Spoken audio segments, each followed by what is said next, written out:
Meaningful conversation.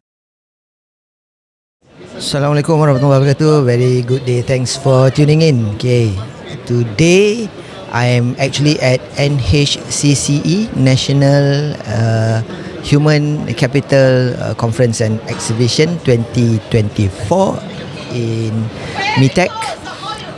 And today is the first day where we have quite interesting crowd. We have the conference happening upstairs, and then we also have the master class starting this afternoon downstairs, and the exhibition is at level 2. We have about 200 plus exhibitors ranging from soft skills, team building, all the way to technical training here, training providers mainly. We also have a job fair, future jobs happening, where a lot of the employers are there. Happening in the middle court basically is the pocket talks by some invited speakers from HRD. So a lot of things happening around where you could actually come. Exhibition, by the way, is free, so you can come in, walk around, get to know all the training providers here. We have a few interesting ones. Some of the key players are also here, so if you're looking for some of the best providers, they are here. So by all means, check them out. We Access Ideas Malaysia Sdn Bhd is at booth A123. Very easy to remember, A123. If you're heading towards the meal area, we are just behind Sarawak Skill. If you're coming from Centre Court, okay.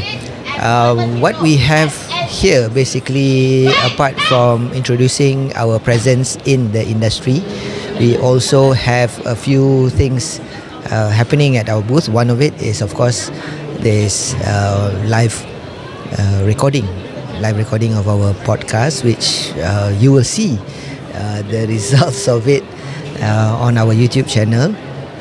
I also did a short live session with the boss of Training Market Department, which is Mr. Raj, and he shared with us during that FB Live a few interesting things. Maybe I'll put that up later, so that you guys can. I'll try and edit it into this video, so you'll get a little bit of snippets in terms of what he had to say. Okay, Raj. What do you have for me? Very quick one. I know you're busy today, going around. Just like to maybe share with some of our viewers. Yeah, surely. What is your aspiration for trainers, especially starting point is this NHCCE?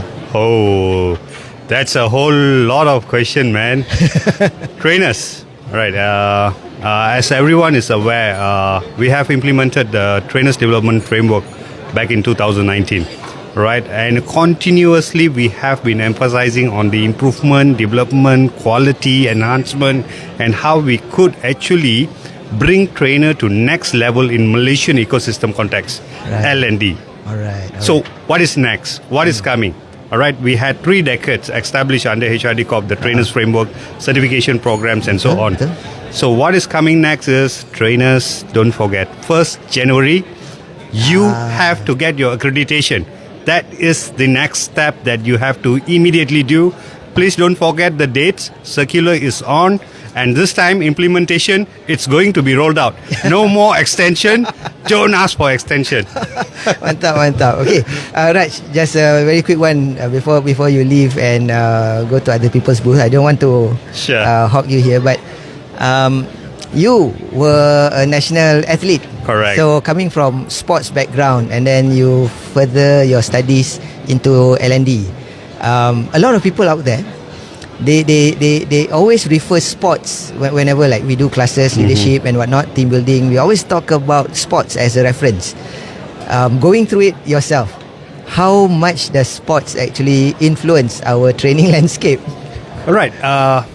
Not only training landscape, looking at the overall development, self-development that I have experienced myself, sports changed my life. Awesome. And apart from sports being the game changer in my life, L&D, when I first took it up, I didn't even know what the hell was it. That is the fact. L&D. It's huge. It's fair. It's huge. But as a graduate student under UPM, of course, I need to promote my university. Of course. I'm the adjunct professor in UPM currently as well. Wow. Congratulations. What opportunity does L&D give is the wide scope that is available. And every Malaysian needs to be trained. As simple as that. Betul. So the opportunity and scope is huge for you to explore. Alright. So if you are talking about L&D and how sports aspire me towards L&D, anything can be customizable according to our need and passion. So indulge sports in L&D or L&D towards other aspect of the areas that are available. It's open game. Okay, interesting. Okay, Raj, maybe you can do a shout out, get people to come for NHCCE. So we are here 29th, 1st and 2nd of October, NHCCE, the National Human Capital Conference and Exhibition 2024. Please come over. We have 227 exhibition booth, consists of training providers, trainers, as well as employers from big, small, medium enterprises available here. You may just walk into MyTech anytime. We are open from 8 a.m. to 5 p.m. Just walk in, get the opportunity to meet people, network, collaborate, identify causes that are available that we have brought over to you exclusively during these 3 days of NHCCE. All type of causes, all type of competencies that you want to gain, it's available under one roof. This is your time. Mantap. Okay. Right. Thank you. Thank you, Raj, again. Thank you, It brother. was a pleasure to have you. There are also a few things that we are introducing at our own booth. So this setup is a means to have meaningful conversations with people who drop by. So I will be doing that while I'm here. I'll be joining the masterclass later. So that's also something I'm looking forward to, something very exciting, because I'm not sure whether it's the first time or not, but we will have Dr. Jack Phillips coming in, and if for trainers who attended TTT will probably come across this name. Dr. Jack Phillips is the one that introduces another layer to effective training assessment or effective training evaluation, where if you are familiar with Kirkpatrick, the original 4 levels, you will see that it starts with level number 1 is to ensure that the participants are satisfied with the training. Level number 2 basically looks at the learning retention. Number 3 is behavior change. Number 4 is results. Dr. Jack added on to that, looking at the return on investment of training. It is a very important topic for trainers, because most trainers out there, they very seldom get the opportunity to be part of the evaluation of the training, post-training. Usually trainers are involved with TNA, pre-training, and then during training, of course, measuring level 1 and 2 satisfaction and level of learning retention. But not many trainers have had the opportunity to be involved in ROI, return on investment calculations, and so on and so forth. So this is something I'm looking forward to. Besides that, what we have at our booth, if you look on this side of the wall, we are introducing our competency model, consisting of knowledge, skill, and behavior. So what I have put up here basically is strategies related to knowledge development, skill development, and behavior development strategies. So do drop by if you want me to explain a little bit, just give you a gist of what we have here.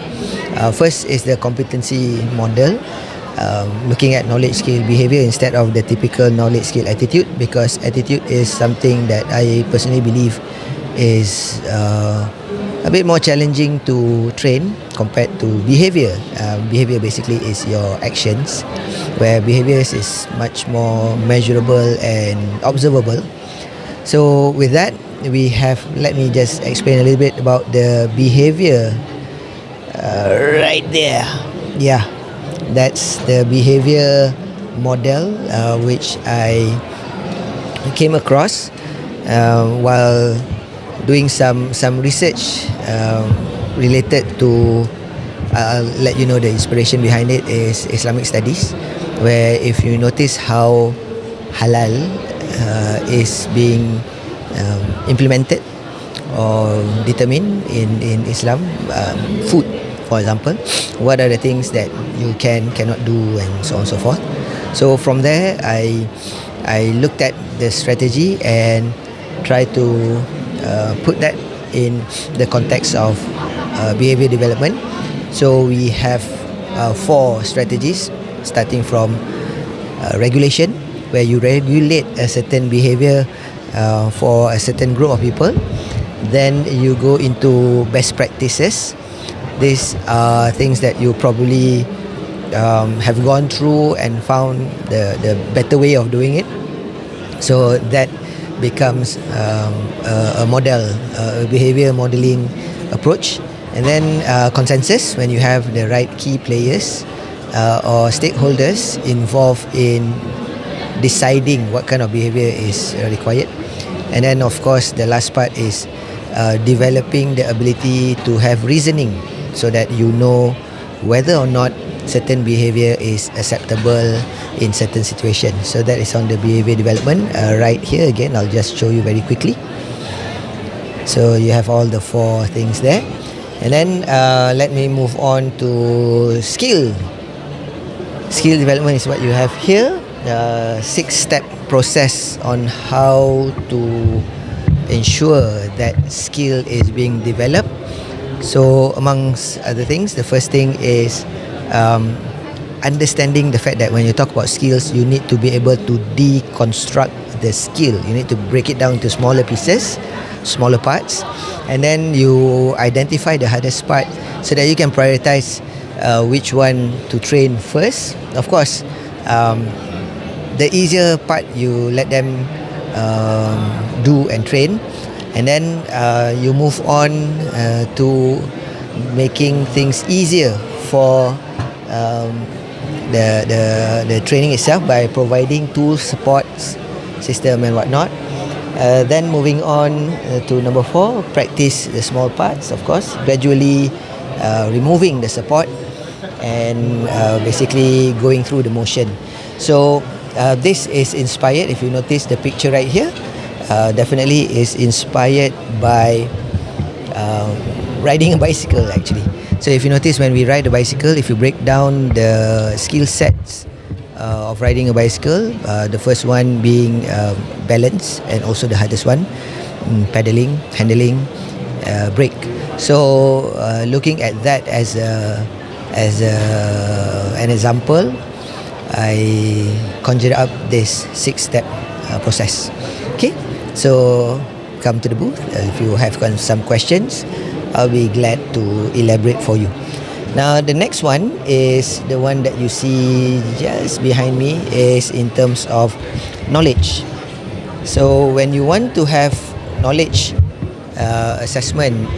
knowledge development, so you're looking at how to transfer that knowledge by means of looking at either instructional or facilitative approach.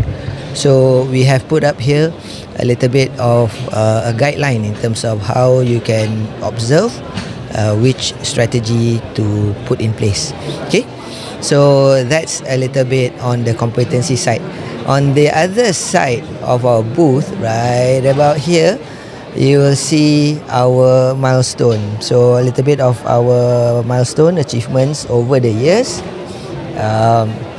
just to highlight a little bit of some of the things that we are happy and quite proud of in terms of our achievement coming from a small one-man